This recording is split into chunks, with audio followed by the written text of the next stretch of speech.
नमस्कार। आप देख रहे हैं स्पेशल कवरेज न्यूज और मैं हूं आपके साथ शिव कुमार मिश्रा। मेरे साथ एक तस्वीर है, ये महिला आयोग की सदस्य हैं। उसके बगल में एक पत्र है ज्वाइंट पुलिस कमिश्नर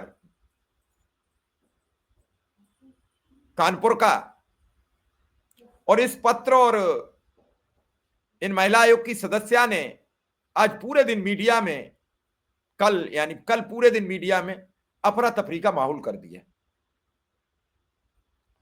ये किसी थाने का अकस्मात निरीक्षण करने पहुंच जाती हैं और उसके बाद ज्वाइंट सीपी एक पत्र लिख देते हैं और इस पत्र को लिखने के बाद घमासान मच जाता है। पत्र पूरा आपकी स्क्रीन पर है। उन्होंने लिखा, श्रीमती अनीता गुप्ता, सदस्य राज्य महिला आयोग उत्तर प्रदेश। विषय दिनांक 22/11/2025 को थाना बर्रा कमिश्नरेट कानपुर नगर के निरीक्षण के संबंध में। दिनांक 22/11/2025 को आपके द्वारा सदस्य राज्य महिला आयोग उत्तर प्रदेश के रूप में थाना बर्रा कमिश्नरेट कानपुर नगर का निरीक्षण किया गया। इस संबंध में अवगत कराना है कि कानूनी प्राविधानों एवं निर्धारित क्षेत्राधिकारों के अनुसार राज्य महिला आयोग के सदस्यों को पुलिस थानों का सीधे निरीक्षण करने का अधिकार प्राप्त नहीं है। ऐसे निरीक्षणों के फलस्वरूप दैनिक पुलिस कार्य में अनावश्यक व्यवधान उत्पन्न होता है, जिससे जनता को उपलब्ध कराई जाने वाली सेवाएं, आपातकालीन दायित्वों का निर्वहन प्रभावित होता है। यह स्थिति पुलिस व्यवस्था की निरंतरता के लिए बाधक सिद्ध होती है। अतः उपर्युक्त तथ्यों के परिप्रेक्ष्य में दृढ़तापूर्वक अपेक्षा की जाती है कि आप अपने प्रदत्त अधिकारों एवं शक्तियों के अंतर्गत ही कार्य करें। पुलिस विभाग के कार्य व्यवस्था एवं आंतरिक कार्यप्रणाली से संबंधित निरीक्षण कार्य आपके क्षेत्राधिकार में सम्मिलित नहीं है।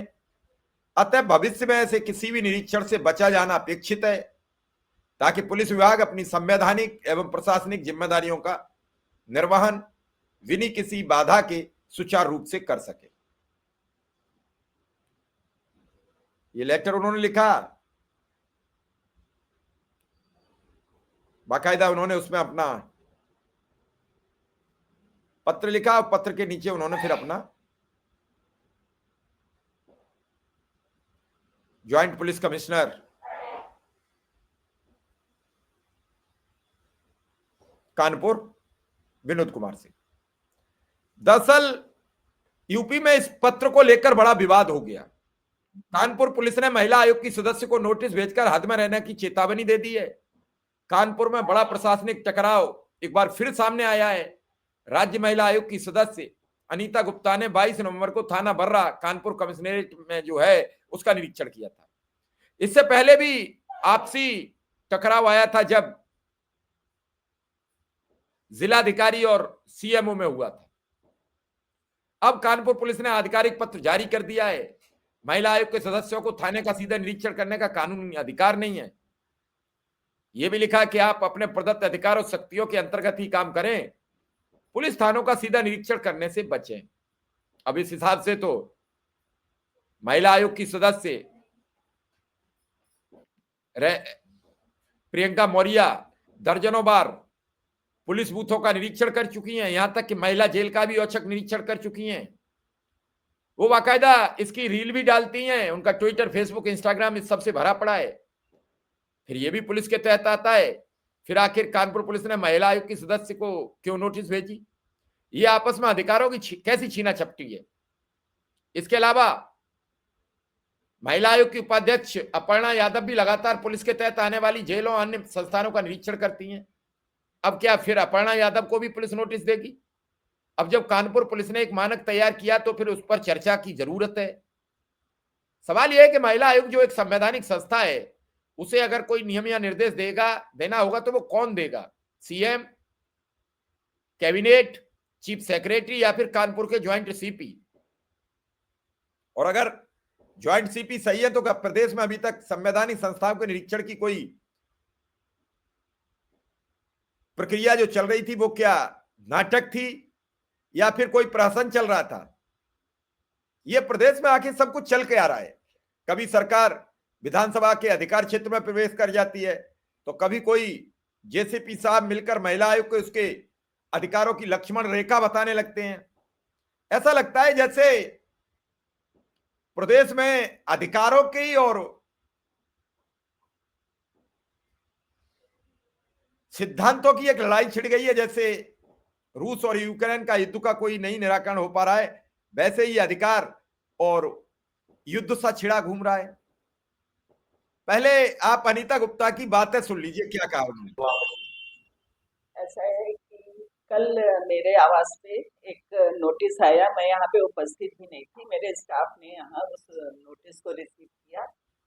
जब घर आकर मैंने उसको खोला तो जिस तरह की भाषा और जिस तरह की अभद्र भाषा एक राज्य महिला आयोग के सदस्य के लिए इस्तेमाल की गई थी, उसकी ये पता लगता है कि उस व्यक्ति की महिलाओं के प्रति मानसिकता क्या है।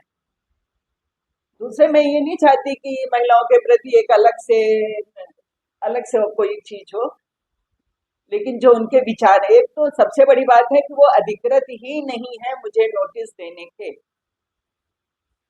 किस अधिकार से उन्होंने ये काम किया। दूसरी चीज है, जब मुझे नोटिस मिली तो मैंने, जैसा कि हम लोग एक अनुशासित संगठन में हैं, तो वहां पे मैंने अपनी जो अध्यक्ष हैं बबीता जी, उनको मैंने नोटिस का जो छाया प्रति थी वो भेजी मैंने, और उनसे मैंने बात की। उन्होंने पूरा मामला संज्ञान में लिया और आयोग के द्वारा एक पत्र भेजे जाने की, या आयोग के द्वारा निश्चित ही कोई कार्रवाई करने का उन्होंने कहा कि मैं निश्चित ही इसमें कुछ आगे से कार्रवाई करूंगी। लेकिन जिस तरह जेसीपी, निश्चित ही जेसीपी बने हैं तो कुछ योग्यता रही होगी, लेकिन मुझे तो अब तो ये लग रहा है कि मानसिक रूप से ये पीड़ित व्यक्ति है।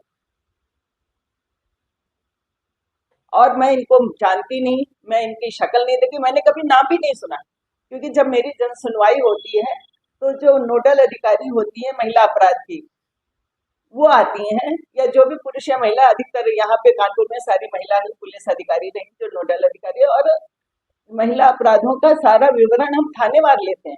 ये तय करेंगे कि हमारे अधिकारों का अधिकार क्या है, ये तय करेगी सरकार और ये तय करेगा आयोग।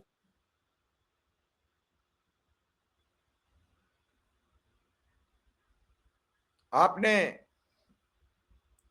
अनीता गुप्ता की बात सुनी। वो कह रही हैं कि ये हमारे अधिकार तय करेंगे। ये हमारे अधिकार तय करने वाले कौन होते हैं? मामला ये अब टकराव का है। अभी देखना होगा, समझना होगा कि आखिर राज्य महिला आयोग की सदस्य अनीता गुप्ता का बर्रा थाने में रजिस्टर पलटकर देखना पुलिस को अखर गया है। और इसी बात को लेकर संयुक्त पुलिस आयुक्त मुख्यालय एवं अपराध विनोद कुमार सिंह ने आयोग की सदस्य अनीता गुप्ता को नोटिस जारी किया है। उन्हें ताकीद दी गई है कि महिला आयोग के सदस्यों को सीधे थाने का निरीक्षण करने का अधिकार प्राप्त नहीं है। नोटिस में प्रयोग भाषा को लेकर आयोग सदस्य ने आयोग अध्यक्ष को पत्र भेजा है। अध्यक्ष ने मामले में डीजीपी से शिकायत की है। अनीता को दिए गए नोटिस में लिखा गया है कि उनसे दृढ़ता पूर्वक अपेक्षा की जाती है कि वो अपने प्रदत्त अधिकार और शक्तियों के अंतर्गत ही कार्य करें। इस तरह के निरीक्षण से पुलिस के दैनिक कार्य में अनावश्यक व्यवधान उत्पन्न होता है। नोटिस में इन सभी बातों को बोल्ड अक्षरों में लिखा गया है। नोटिस 24 नवंबर को जारी किया गया था, लेकिन नोटिस का पत्र बुधवार को अचानक से सोशल मीडिया पर वायरल होने के बाद इसकी चर्चा अब हर जगह शुरू हो गई है। अनीता का कहना है कि राज्य महिला आयोग अधिनियम 2004 के माध्यम से उन्हें इस तरह निरीक्षण करने का अधिकार प्राप्त है। उनका कहना है कि बर्रा थाना निरीक्षण करने नहीं, बल्कि एक पीड़ित महिला की शिकायत पर उस मामले के संबंध में जानकारी लेने गई थी।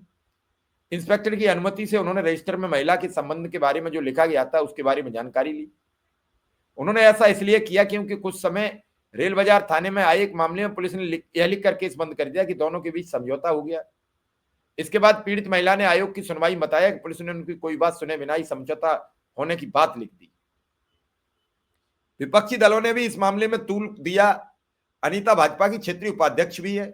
उनका कहना है कि विपक्षी पार्टियों के लोग राजनीतिक रंग देने के लिए सोशल मीडिया पर मुद्दे को उछाल रहे हैं। नोटिस में महिला आयोग की सदस्य को जिस तरह अभद्र भाषा में पत्र लिखा गया है, उससे यह समझ आ रहा है कि उस पुलिस अधिकारी की महिलाओं के प्रति मानसिकता क्या है। वे मुझे नोटिस देने के लिए अधिकृत ही नहीं है। जब मुझे नोटिस मिला तो हमने अध्यक्ष को बताया है, नोटिस की कॉपी उन्हें भेजकर अपनी शिकायत दर्ज कराई है। पुलिस की ओर से उन्हें कोई नोटिस नहीं दिया गया है, एक पत्र लिखा गया है। इसमें यही लिखा गया है कि पुलिस का कार्य क्षेत्र है, उसमें किसी तरीका का हस्तक्षेप न करें, इससे पुलिस की कार्यप्रणाली में व्यवधान आता है। केंद्र सरकार की VPRNT टीम कुछ दिन पहले थाने का निरीक्षण करने आई थी, उसे भी मना कर दिया गया था। कहा गया था पहले निरीक्षण के लिए पुलिस मुख्यालय से अनुमति लेकर आए। ये बात विनोद कुमार सिंह, संयुक्त पुलिस आयुक्त क्राइम व हेडक्वार्टर ने बताई। अब इस सबसे आगे और क्या बात होगी, क्या आगे बात बढ़ेगी, अभी इस पर सवाल बने हुए हैं। फिलहाल इस लेटर ने घमासान मचा दिया है। इस लेटर के बाद राजनीतिक पारा चढ़ेगा। राजनीतिक पारा उत्तर प्रदेश का वैसे ही कमजोर नहीं होता, कानपुर का तो पारा गिर ही नहीं रहा है पुलिस बनाम नेताओं का। एक बीजेपी के नेता लगातार पुराने पुलिस कमिश्नर पर आरोप लगाते रहे, अखिलेश दुबे को लेकर लगाते रहे। अखिलेश दुबे जेल चले गए, उसके बाद पूरी प्रक्रिया ठंडी है, उस पर नहीं हुआ। उससे पहले भी कानपुर को लेकर कई बवाल होते रहे। अभी मौजूदा स्थिति में अगर बात की जाए तो अब यह मामला आ गया। आखिर कानपुर पुलिस का यह विवादित मसला सुलझ क्यों नहीं रहा है? क्या वजह है?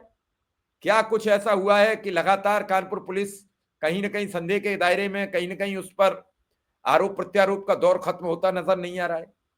कानपुर पुलिस को किसी पर्ची खुलवा लेनी चाहिए, कहीं पता कर लेना चाहिए क्या दिक्कत आ रही है। फिलहाल इस मामले का अगला पट्टाक्षेप कैसे होगा? क्या महिला चुनाव आयोग की तरफ से और डीजीपी की तरफ से कोई कानपुर पुलिस के अपर पुलिस आयुक्त अपराध और मुख्यालय को कोई उनके खिलाफ कार्रवाई की जाएगी या उन्हें नोटिस शामिल किया जाएगा, इसका भी हमें इंतजार रहेगा। लेकिन फिलहाल महिला आयोग इस लेटर के बाद, इस भाषा के बाद पूरा हड़कंप मचा हुआ। बाकायदा उन्होंने इसकी प्रतिलिपि पुलिस आयुक्त कानपुर को भेजी है, संयुक्त पुलिस आयुक्त कानून व्यवस्था को भेजी है, समस्त पुलिस उपायुक्त कमिश्नरेट कानपुर को भेजी है और समस्त सहायक पुलिस आयुक्त कमिश्नरेट को भेजी है। अब इसका क्या होगा, इसका भी प्रतीक्षा करना पड़ेगा। फिलहाल इस खबर में इतना ही। धन्यवाद, नमस्कार।